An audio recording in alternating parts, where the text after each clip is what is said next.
So today's Legal 101 is on tax law, and being a Tuesday, and particularly on tax evasion, and one of the options that's available to KRA when they suspect that somebody is engaged in tax evasion. Now, to lay a foundation, tax procedures in this country work within certain timelines, and it is because it is understood that we need taxes to run the economy, but at the same time there are certain rights and privileges available to a person that can be lost if we insist on having matters run for a very long time, or having disputes regarding tax run for a very long time. Now, if KRA has a reason to believe that you are evading tax, you as a registered taxpayer, either a company or an individual person, and that means that you have made taxable supplies, or you have earned income from which tax is deductible, but you have failed to deduct and remit, or you have collected tax, e.g. withholding tax or VAT, but failed to declare it, and they are also under the assumption, or they have the belief, that you're likely to frustrate the process of recovering this amount, then they have many options, but this is one of them, and we're going to discuss it. It is provided under Section 43 of the Tax Procedures Act, and also was discussed further by Justice Mabea in a 2022 judgment. Now, the commissioner, the relevant commissioner, Commissioner of Domestic Taxes, Commissioner of Customs, Commissioner of Investigations and Enforcement, has this option. They can issue a notice of preservation to somebody who owes you money, or is likely to owe you money, or somebody who owes you money. For example, a debtor, a bank, a SACCO where you keep your money. They will issue them with a 10-day notice of preservation, essentially prohibiting them from allowing you to withdraw, or prohibiting them to transfer that money, or disposing of that money within that 10-day period. Now, the idea is to allow KRA within this period to actually move to court and obtain formal orders for preservation of those funds. Now, one might want to ask, isn't this a violation to your right to privacy? Because then they have to find out who owes you money, how much is owed, what bank account, etc., etc.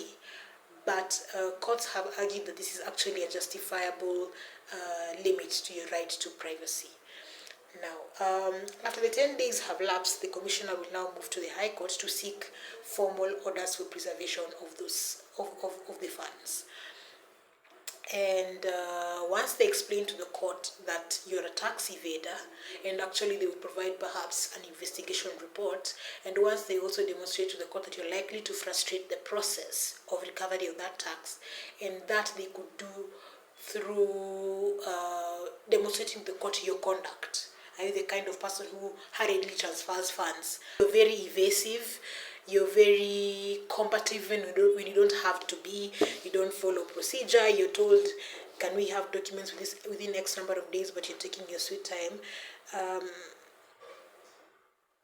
If you're that kind of person, then perhaps that is enough to tell a court that you're likely to frustrate the process of recovery of the tax. And so if KRA is able to demonstrate to the court those two factors, then the court will give its orders for preservation of the funds.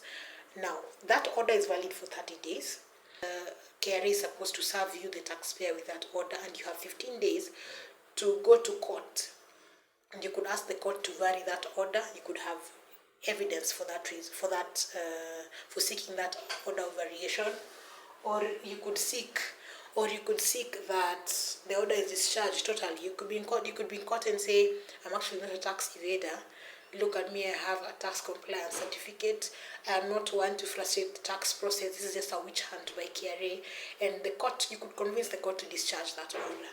Now, if the court catches a whiff of witch hunt, because we know it happens quite often, then of course the court will discharge the order.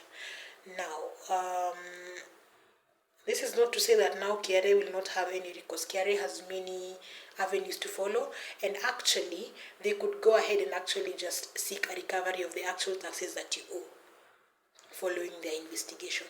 And this could happen whether or not the order has been discharged in court.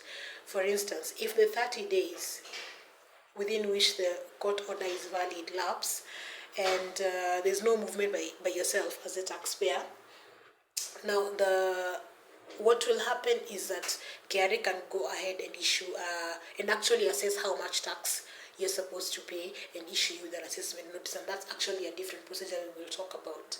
So that then you're given a number of days to issue your objection to the manner in which they reached those figures, and then the KRA will give its objection decision, and then it's tax decision, and then if you are still not agreeable with how much has been raised on or the manner in which that amount has been reached, then you have recourse at the tax appeals tribunal. Yes, so that marks the end of today's Legal 101. I hope you have understood something. Just as a caveat, just because I say tax law doesn't mean you should disappear from viewing. If you have any questions, let me know, and we will see what we can do to assist you. Okay, so have a good day.